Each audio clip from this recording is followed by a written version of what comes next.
Even when you feel low, you can still go. Even when you feel slow, you can still go. Even when there's no hope, you can still go. I never answer to no, man, I still go. And good evening, everyone. Live, Rich Mancuso, as always, Thursday night, 8 p.m. Eastern.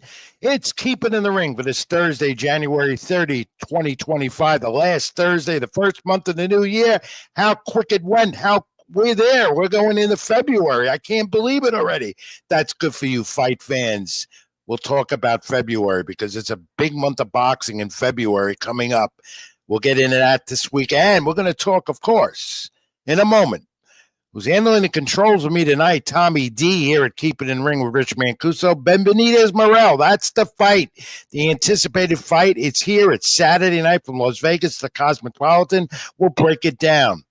The latest on Teofimo Lopez. He's got a mandatory from the WBO to defend his title. And, of course, Diego Pacheco this past weekend making a statement at 168.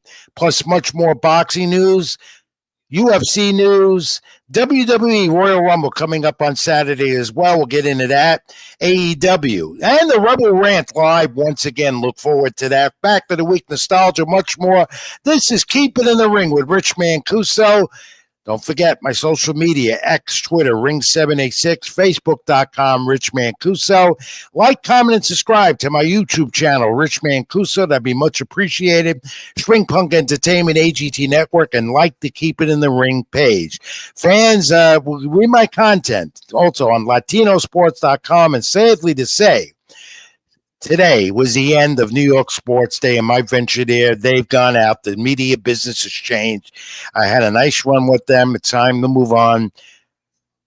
I'll be okay. It's just that I will miss writing for NewYorkSportsDay.com. They closed the door on everyone. That's a part of this business today. All right, enough of that hogwash, drifting that and all of this, and let's get to it for the next hour because we'll first start with one of the top 3 fighters in the world, pound for pound, from Japan, top-ranked fighter, undefeated super bantamweight, Inoue. He remained defeated. ESPN Plus. You had to be up 4 a.m. Eastern time to watch him, and if you did, you see what I'm talking about. The super bantamweight champ remained undefeated, 29-0, 26 knockouts. Pressure from the start, the 5th-round knockout over the late sub Jae-Yoon Kim in Tokyo, where Inoue has been having most of his fights in his stellar career to be a top pound-per-pound fighter. 4th round, put on the pressure, body shots, left-right combos, you name it, he does it. Now the question is, where does he go next? Because Bob Arum, immediately after his latest title defense, got in the ring and said, prepare Inoue for Las Vegas. At some point in this spring, Top Rank will bring their Japanese champion, one of the top pound-per-pound fighters in the world today, to Vegas, where he makes his debut in the United States. That's where he belongs. Not that he doesn't belong in Japan, but to get the exposure he deserved, that's where the great Inoue belongs, in the United States. And Bob Arum says, with Top Rank, he will be there in April. Inoue said yes, and he's going to be exploring more at this latest title defense. He said Vegas, he's looking forward to fighting there. Saudi Arabia with the kings and princes and the Turkey. Bob Arum's opened up the door for that also for this young man. Maybe going to a higher weight class. He's talking Inoue versus maybe Gervonta Davis. That was talk after this fight. So stay tuned to this, but watch for Inoue to debut in the United States some point this spring, according to Bob Arum, Top Rank. That's the plan. He's a puncher, a jabber, and most of all, one of the pound-per-pound best in the sports. And thank you all for commenting so far. We'll try to get to all of them. Appreciate it. It's pretty tough to get to them as I'm reading along and going along with you, but I thank you. We'll try to get back to all of you. I want you to comment. You're a part of this show. So, Saturday, that was also a big day of boxing on the zone. We had about 7 hours of boxing beginning during the day. And you saw Dalton Smith with the first round knockout defeated Walid Quizzer, round 1, for the vacant European junior welterweight title. Now, we don't know much about Smith. Again, he fights basically in Europe, in England, in the UK. European junior welterweight title is 27 years old. From the onset at the Nottingham Arena in England, he had it going. 33 years old right away. 17 years old, 17-0, undefeated. First punch. He wants the winner. The WBC junior welterweight title match between Alberto Puello and Sander Martin on March 1st. That's what Dalton is aiming for now. Dalton Smith. Powerful puncher, very quick, relatively unknown here in the United States, promoted by Matchroom, but Smith could be facing some highly touted more opponents in the months to come in this year based on what we saw, a quick first-round stoppage over in Nottingham, England. And then we talk about this guy, the rising superstar in the sport. On the Zone with Matchroom later in the evening. Had a full day of boxing on Saturday. The young man, Diego Pacheco, at 160 weight, 8. At the Cosmopolitan in Las Vegas, Nevada, Pacheco sent his message, though said he needs more improvement. And basically, that could be true to a point based on what he did with Steven Nelson. But he's on his way possibly to a title at 168. He is eyeing Canelo Alvarez, who is the champion in that division, as you know, and reigns with one exception, not having the IBF title that belongs to William Sco. 12 rounds it took him to defeat Steven Nelson, who gave him, Pacheco gave Nelson a lot of props. Nelson also got to respect this young man, Pacheco, and said he's going to be a champion soon. 12 rounds, all judges had it 117 and 111. Nelson gave in the 10th round. Pacheco rights and 3 more after that. He kept it going, put on the pressure. Still a lesson for Pacheco, as he says. Take a look at the punch stats that tell the story, courtesy of CompuBox. Pacheco, 132 of 464 punches thrown, 28% total punches compared to the 77 of 560, 14% for Nelson. That basically tells the story. Pacheco, 74 to 39 in a advantage in power. That also tells the story, because this young man has power, and the punch stats tell the story. But Pacheco said afterwards about the title, he's almost ready. He's almost ready, meaning he's not ready. And even Eddie Hearn, his promoter at Matchroom, said there could be some great fights ahead for this young man, and indeed there will be. Pacheco admits he had to do better. Even though he got the deciding victory, he feels, even at his age, and he's young enough to know that, and he's smart enough to know that, there is room for improvement. But he made the statement, he wants the guys in the top 5. And who could they be? What could be next for this young rising superstar at 168 before getting a shot maybe at Canelo Alvarez? What's next for Diego Pacheco? Well, the names come out. Jaime Munguia, who went the distance with Canelo last year, or Edgar Berlanga, who went the distance with Canelo last year. Edgar Berlanga, by the way, setting up for some type of match bout in March to be determined who, where, or when. Could it be Jamar Charlo, who's been inactive? Khalid Plant, who's also been in there with the best of 168, or the undefeated Christian Mobili, a rising undefeated fighter at 168. But is Diego Pacheco ready for Canelo Alvarez next? There's still talk that Canelo Alvarez might have Terence Crawford, which would be a mega fight in the industry and could happen maybe as soon as May on Cinco de Mayo.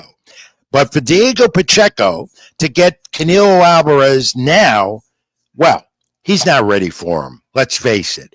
But a Munguia, Berlanga, Charlo, or a Plant, or even a Christian Mobili would be an interesting matchup for this young man. We have no opponent yet for Canelo set in May, though that would be nice to see him go after and unify the titles again at 168 against the IBF champ William Sco. Diego Pacheco, my friends, is real. Diego Pacheco, my friends, though he did not dispose Steven Nelson, a gutsy veteran who's in the Terrence Crawford camp, right away, he showed where he's at 168. The super middleweight is ready for some bigger fights. As he pointed out again, he needs more improvement, and I commend him for saying that. And he's ready, though, he says, give me one of the top 5. And indeed, he's going to get it. Good zone matchroom undercard before Diego Pacheco. As a rising star, Andy Cruz remained undefeated from Cuba, 5-0, 2 knockouts. He defeated the IBF International, WBA, Continental, Latin American lightweight titles. He defended them alphabet soup. That's why I can't pronounce it. Okay, and Angel Diaz, he's not ready. As he says, Terrence Crawford's very good. I want to see that one. Good point, Angel. Thank you. So Cruz with the unanimous decision over Omar Salcido. Salcido was quite a veteran in there. 22-14 KOs out of Mexico. So it was a Mexican war.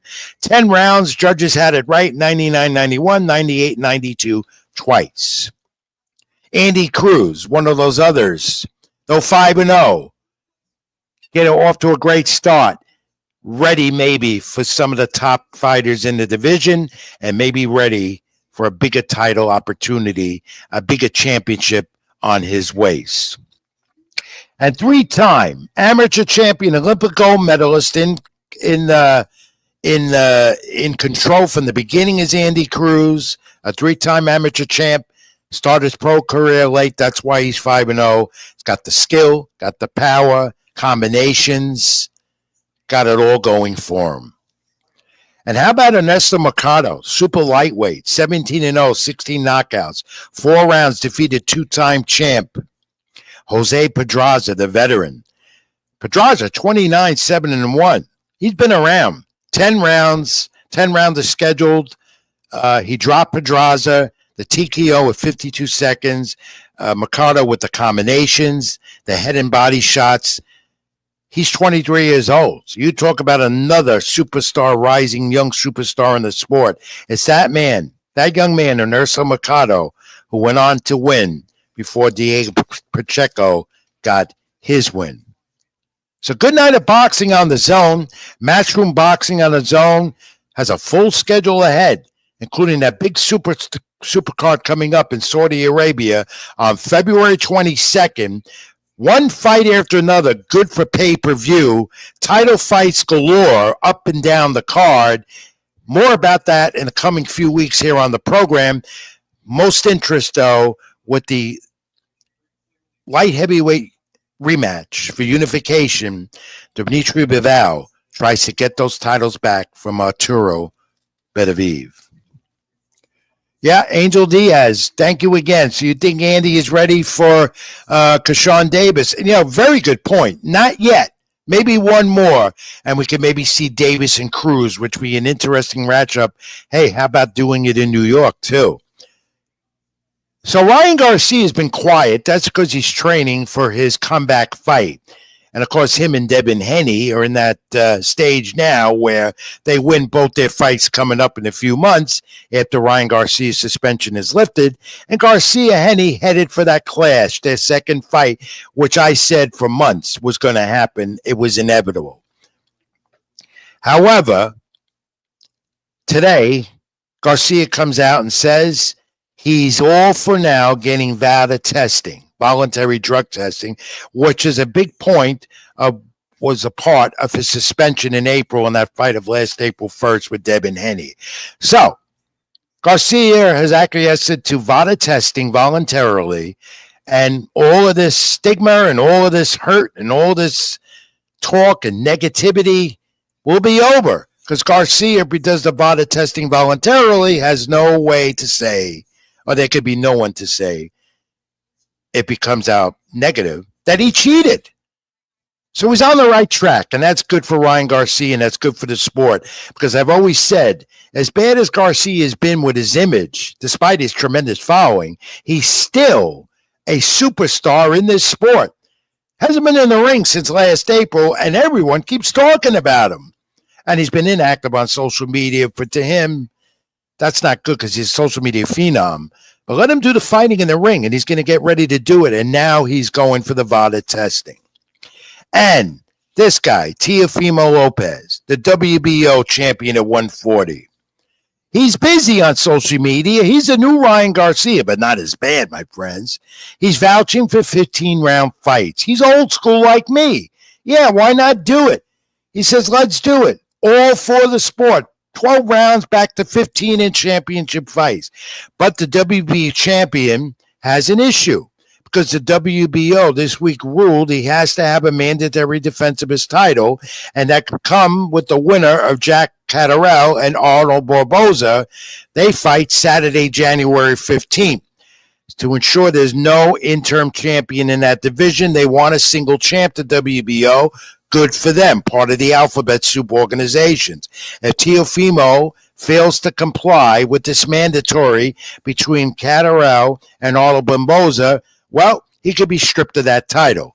And Teofimo, as we know, is looking for bigger and better fights, even eyeing guys like Terrence Crawford, even eyeing guys more so in 140 wants to take over, a division where he should stay. He may go to 147 and try to unify against Gerard Boots Ennis.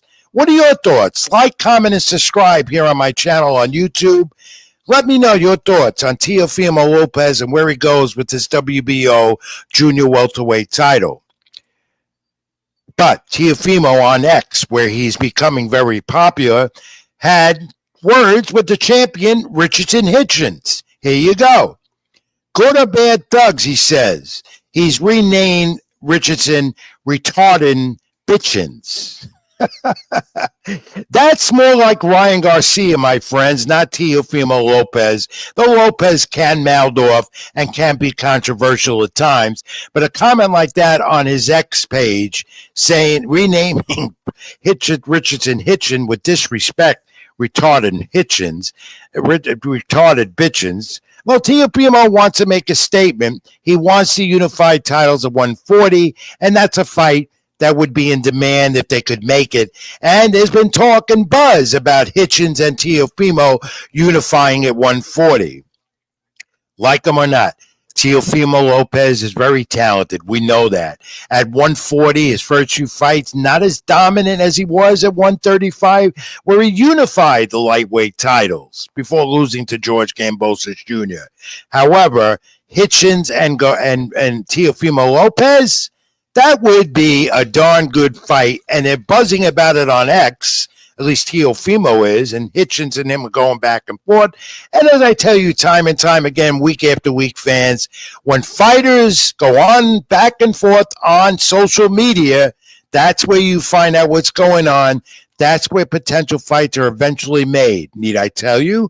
Garcia Henney, back and forth, back and forth. And by the way, Devin Henney looks like he's going to drop that lawsuit against Ryan Garcia that claimed that he was detrimental to him on April 1st of last year by not coming in at weight and by using illegal substances, steroids. And to get that fight going again, Garcia, Henney, too, a major part to get it done is Henney lifting that lawsuit, and it looks like that's going to happen. All right, also on the Zone Saturday, we saw a lot of other interesting developments, including Eddie Hearn saying that, the Conor Ben and fight will go on with, Ben, I'm trapped right now. Chris Eubanks Jr. That fight's happening in April for sure. Plus many other fights being discussed.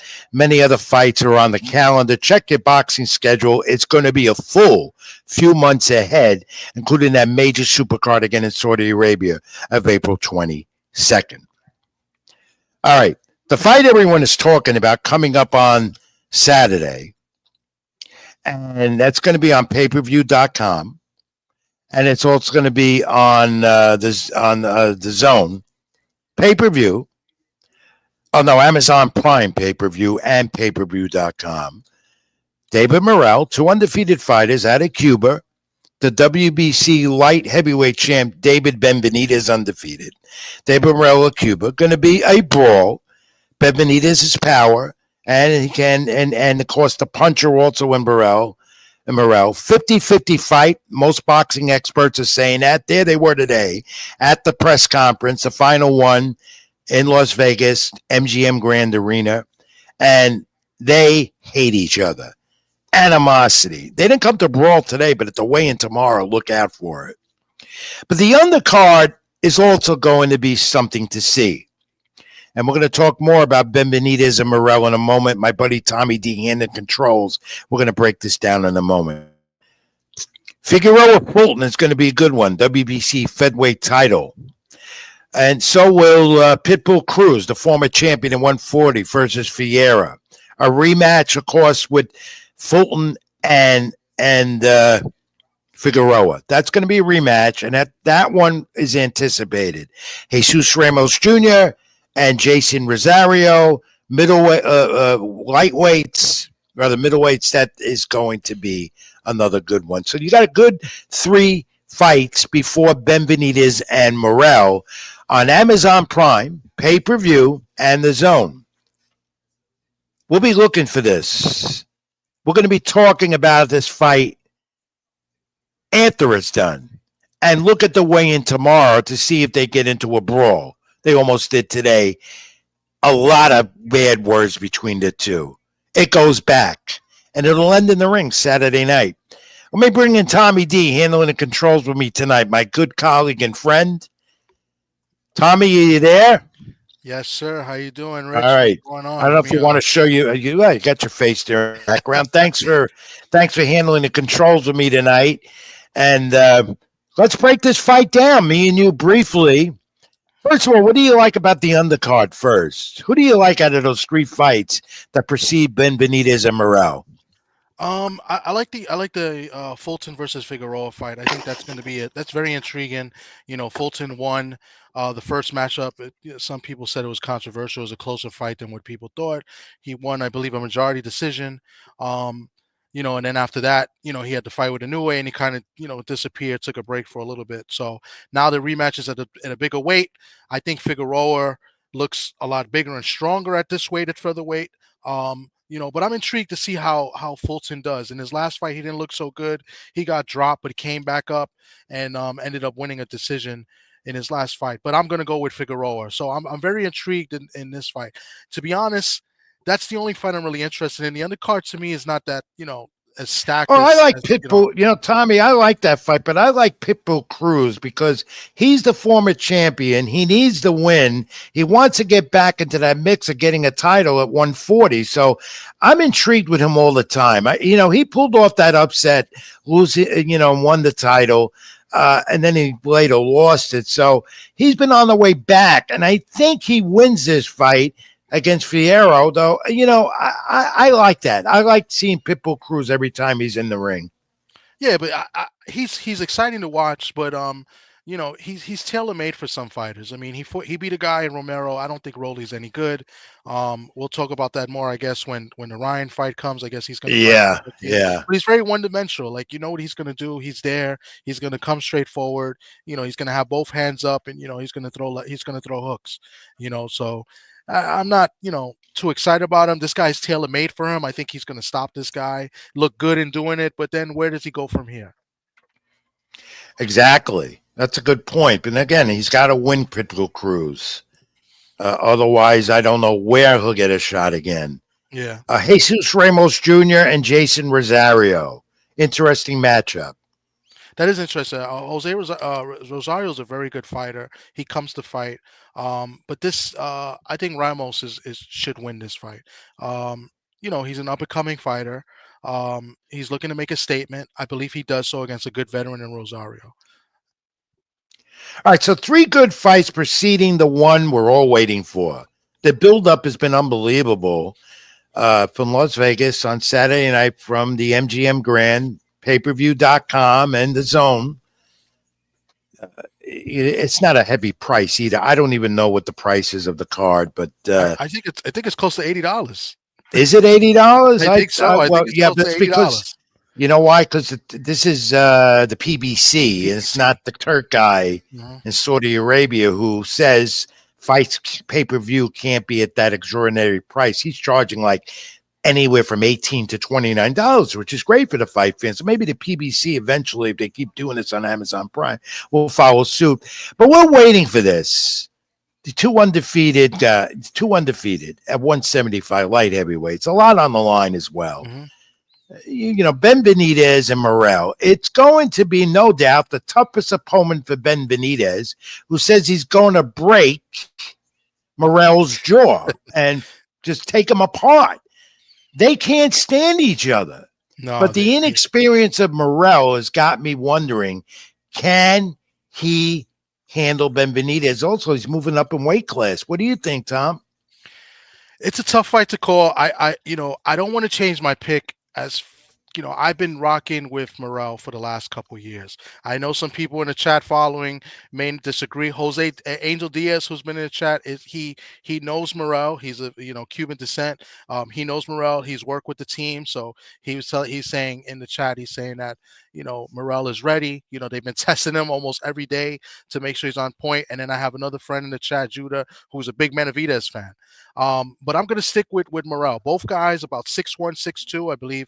Benavidez has the height advantage by half an inch of 1 inch.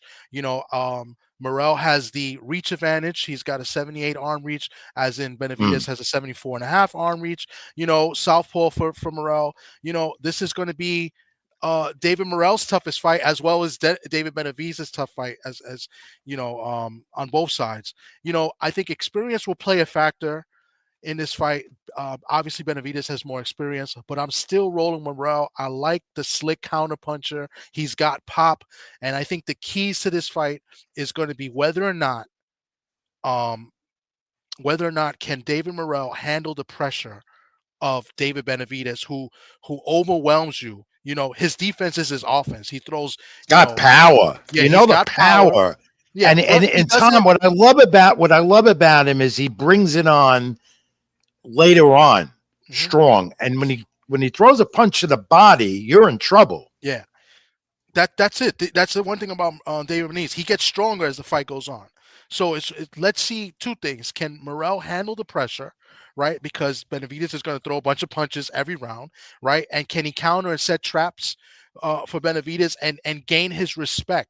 I mean, when Morrell hits Benavidez, does he get Benavidez's respect and maybe slows down Benavidez? That's the key. If he cannot do that, it's going to be a long night for David Morrell. Yeah, I look. You talk to the people in boxing the last few days, and you read their comments, and most have it, a majority, as a 50-50 fight, and then a lot of them are going with Ben Benitez. I personally think Ben Benitez wins this fight, and I think he gets a late stoppage. That's my feel on it. But he's got to watch Morrell, because Morrell has power as well. And he's quick. He's quick. Yep. Yeah, I agree. I think it's all about respect, and I think it's whether or not Morrell. I think we know what Benavidez is going to do, and we kind of know what Morrell's going to do. But the only difference is that Morrell hasn't been in there with a top guy, like Benavidez, so he doesn't have that experience. How is he going to handle the pressure and experience that Benavidez is going to bring to him? That is the only question mark. I'm still sticking with Morrell. I think he sets up traps for Benavidez. I think he's going to be well conditioned in this fight. I think Ronnie Shields is going to have a game plan, and they have him ready to outbox him. I always go with the better boxer of the two. I think he's a better boxer than Benavidez, and I'm going to take David Morrell in a split decision win over Benavidez. Wow. Well, you're one of the few that are going with Morrell, Tom. You know that. Yeah, I'm one of the few. I just didn't want to change it. I don't like the energy that Benavidez has. Like, it's kind of intimidating me, and I'm not in the ring. I think he's very angry. He looks, and he's been angry before. Like, Caleb Plant got underneath his skin, and yeah. Well, that's Ben Benitez's persona, whether you're building up, hyping a fight or whatever. But when guys get under his skin, he lets them know. We saw that with Plant. Now we're seeing it with Morrell here. I'm looking for Ben Benitez to come out strong, and but I don't see Morrell giving in to him at all. And I'm going with Benvenidez to win the decision, and I could see not unanimous, split decision. But I look for it to be a very good fight when it comes to strategy, as well as it being it could be a brawl. Hmm. That's what I see, the brawl, because more so as a brawl because they really hate each other. Yeah, they I really don't do. even know if the end, if these two, be it goes decision or whatever, if these two will embrace and hug like most fights do when there's all that hype and all that animosity before. They really hate each other. That's known. Yeah. I think if it goes 12, it goes the distance, I think you'll see a little bit of embracement. Um, One thing we don't want, I don't want to see a brawl because if I'm backing Morel and I'm picking Morel, I don't want to see a brawl because that favors Benavidez in my opinion. Right. So we don't want to see that. I want to see traps being made by Morel. I want to see good counter punching, some slick movement by Morel, and I want to see Benavidez do what Benavidez does, and I want to see the chess match in the ring. You know what I'm saying? So Well, that's what I want to see. these I don't want to see a brawl. Tommy, these are the fights fans want to see, and we're getting a major one on the calendar in at to begin the month of February, and there'll be so many more in February. But let's go back to this fight and let's take a look at styles again, because I think in the end, the styles of these two will determine where it's going to go. Do you agree? Yeah, I definitely agree. And the first few rounds is going to tell the story, right? And whether or not Morel can keep that game plan on for 12 rounds. Because listen, when Cater Plant fought Benavidez, I thought Cater Plant won like 4 of the first 5 rounds. I thought he looked good, and then Benavidez got stronger, and then Plant kind of tired down. So can Morel handle it? I mean, this is 12 rounds. The lights. Right, David Morrell's never been under the big lights either. So will the lights, Exactly. will His it be too first bright pay for per him? view fight. It's his Yeah, first pay per view fight. yeah. Will the Yeah. lights be too bright for him? We don't Well, know. he didn't seem frazzled or phased about any of it at the press conference, the final one in Vegas earlier today. We'll see how they react to each other at the weigh-in tomorrow, and I expect them to go face to face and brawl tomorrow because Yeah. you could see that tension even more building up at the presser today. But more so too, Tommy, is that the winner of this fight supposedly is going to get the winner of the rematch between Bertaviv and Vival.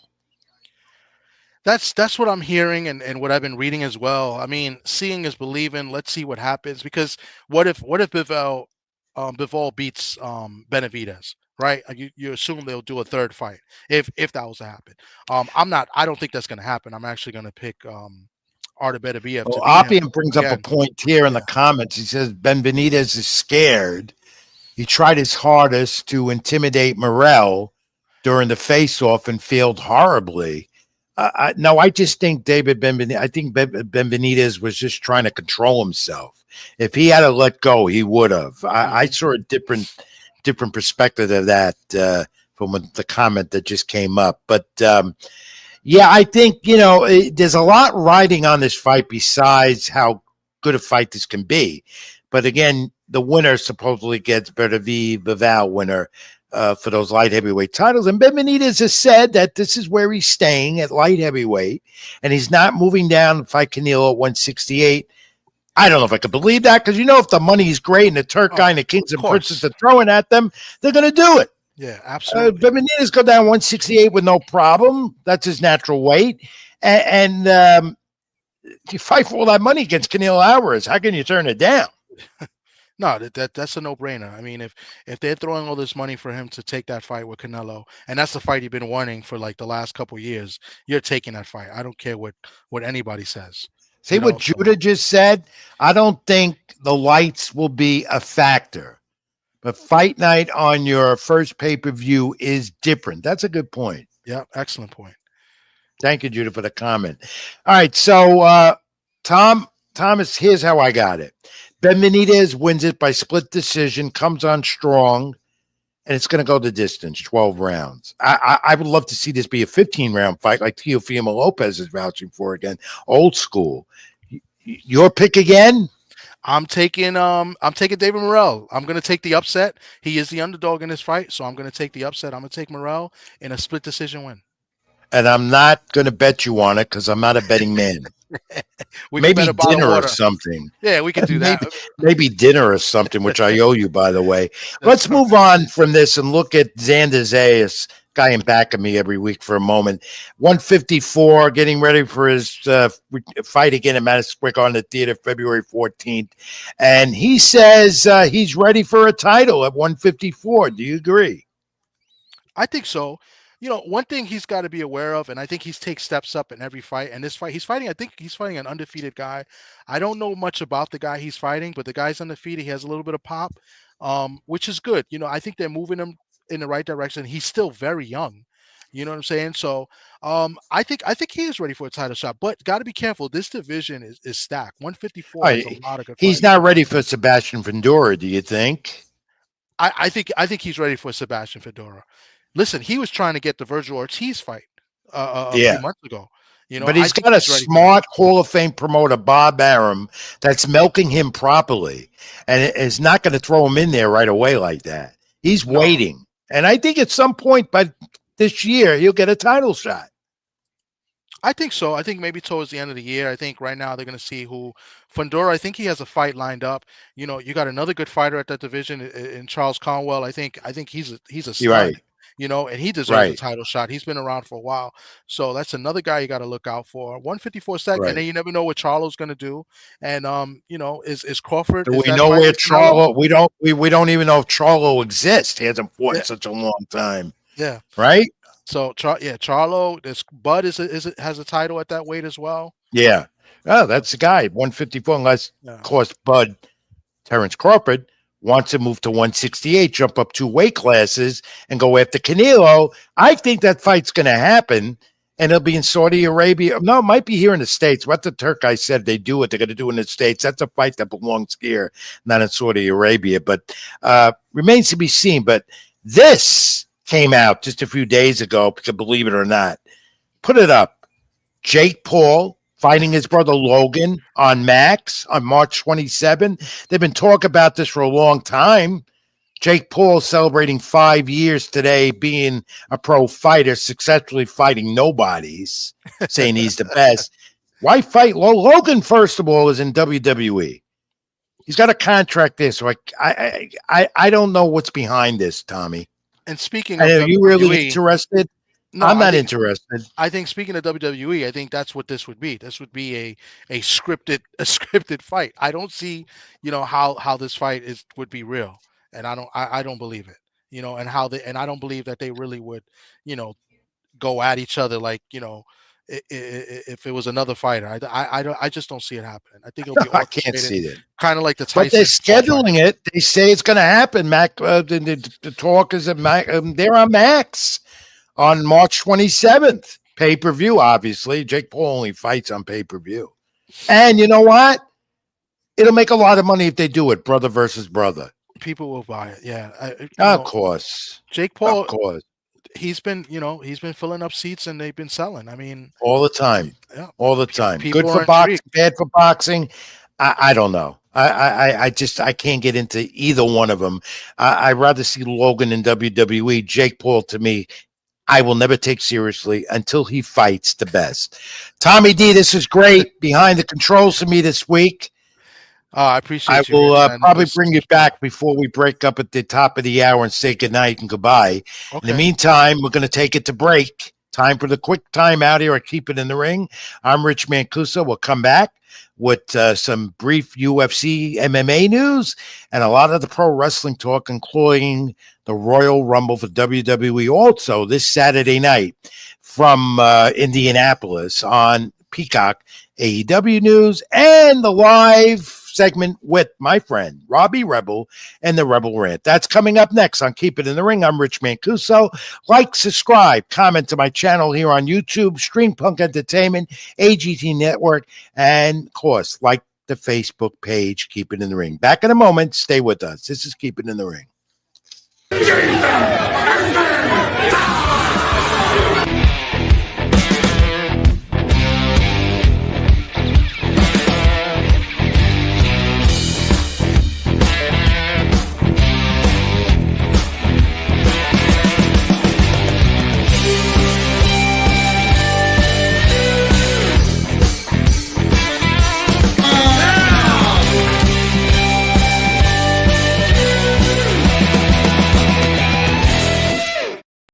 Even when you feel low, you can still go. Even when you feel slow, you can still go.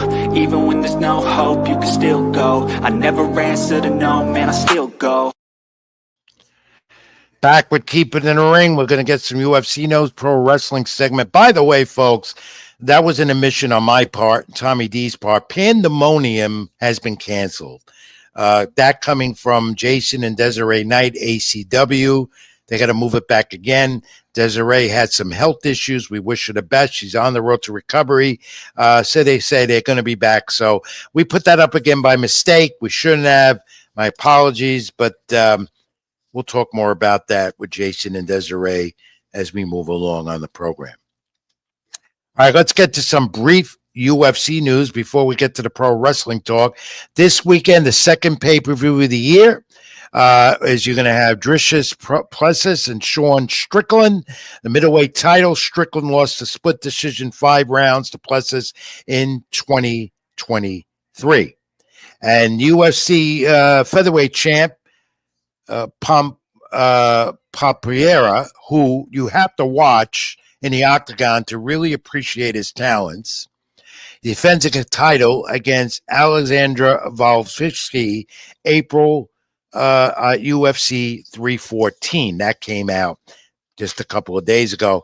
You're going to watch this young man because if you're a big fan of UFC MMA, this champion is exciting as can be. He does it all, strikes well and everything else. And more about that as you get into April. But UFC's got some pay-per-view action again, second of the year this coming weekend. All right. The pro wrestling news, and there's a lot of it.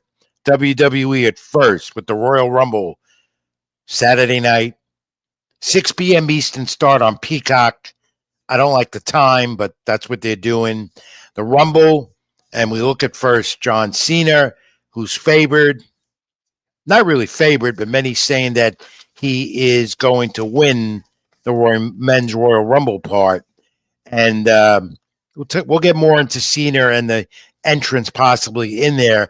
But congratulations to Triple H. That came out.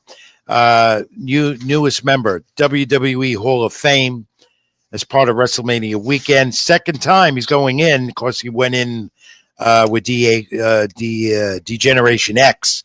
So he was as shocked as everyone else that he was going in solo, WWE Hall of Fame. Congratulations, Triple H, creative director of WWE, and doing a good job with it. So a lot going on with WWE, and we could take a look at the Men's Royal Rumble again and look at John Cena. I love the Royal Rumble because you get a lot of surprises all the time. And you're going to see maybe some the nostalgia return, some of them from the past. A WWE history in the ring. Expect surprises, but expect maybe CM Punk to win it and not John Cena. Cena's scheduled for a WrestleMania rematch on his finale tour. But there's a lot of talk. He could win this Rumble, and he's going to main event WrestleMania with Cody Rhodes, and Cody Rhodes would turn heel, the champion. So we'll see that. Speaking of turning heel, you could see that coming soon for Sami Zayn, who'll be in the Rumble. So will Roman Reigns.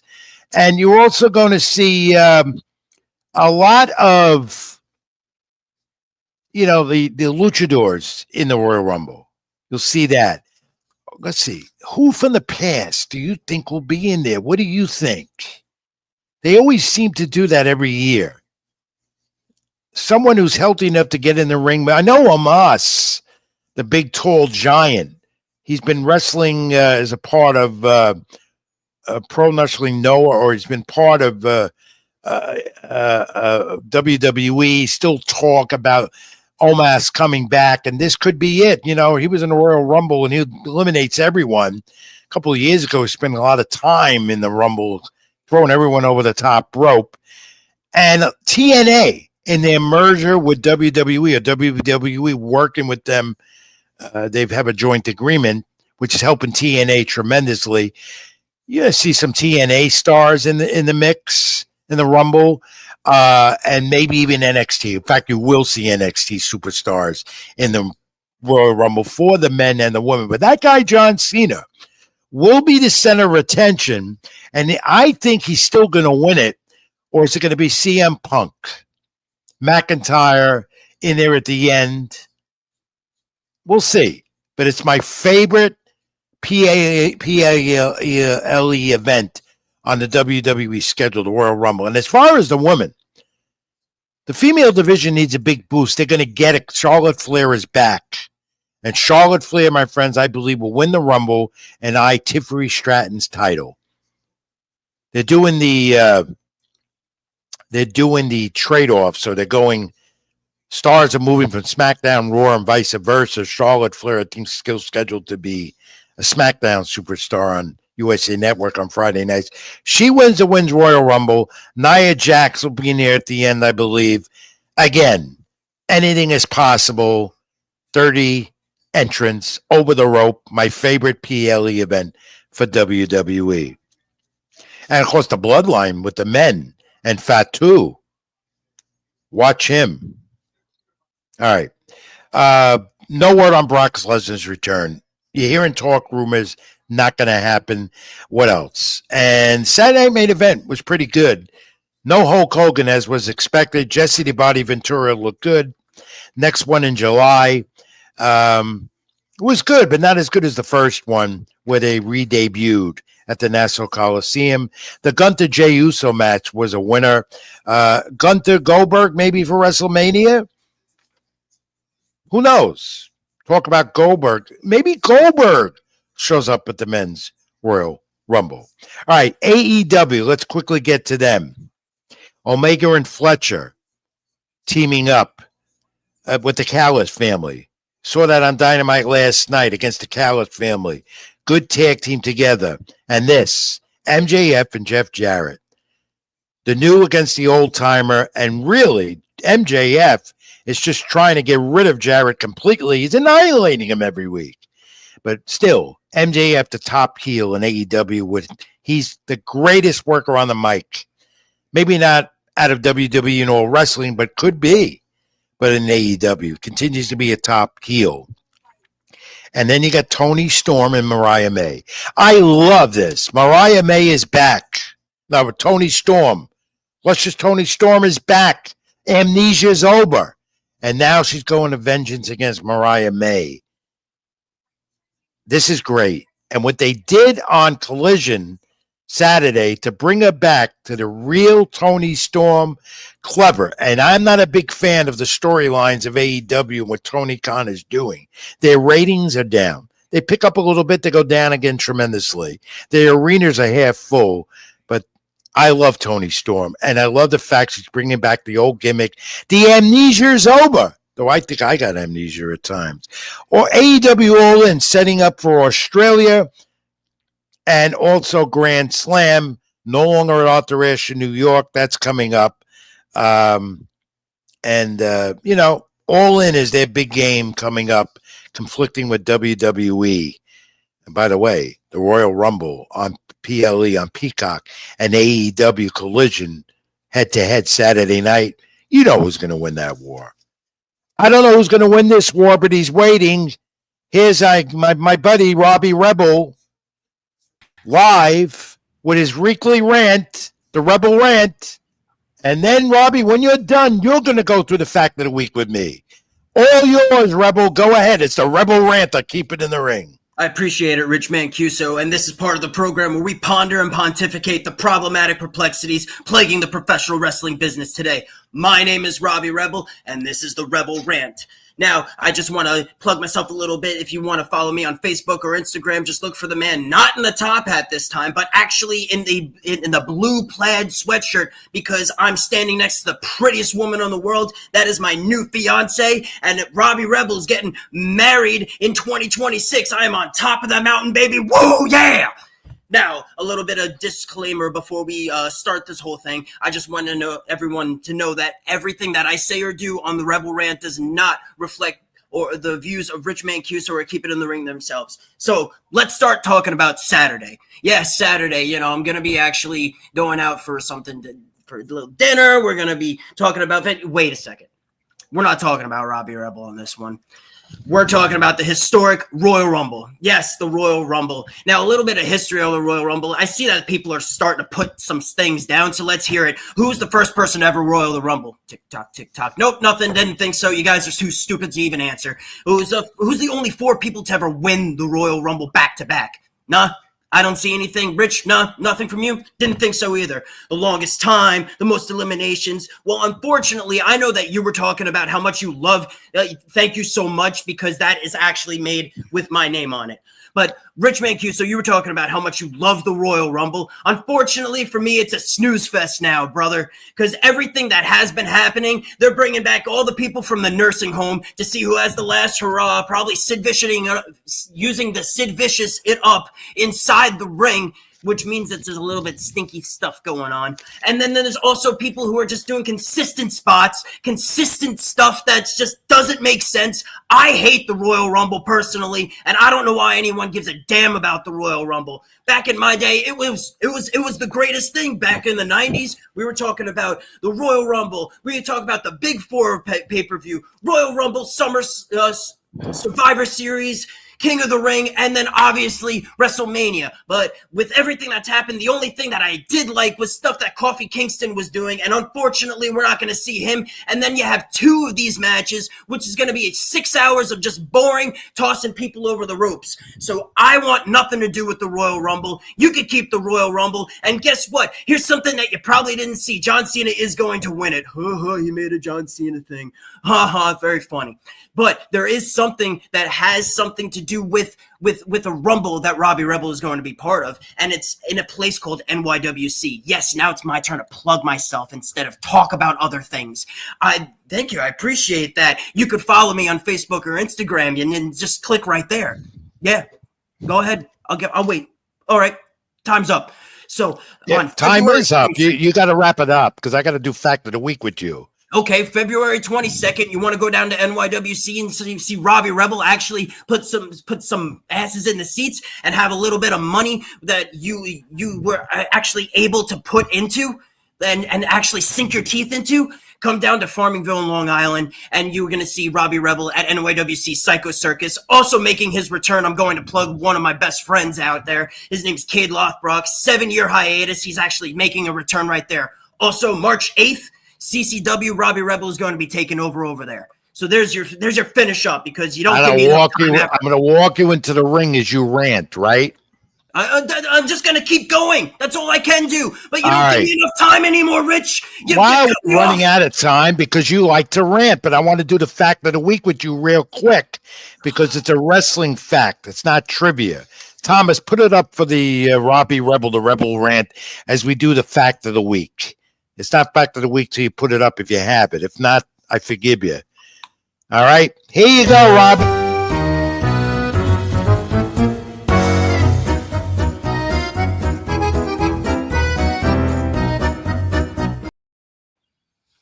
Now, you know Jake the Snake Roberts, a WWE Hall of Famer.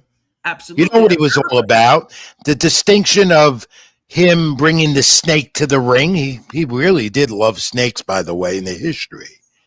But there's something about him, the distinction of Jake the Snake Roberts, besides the snake in his wrestling career.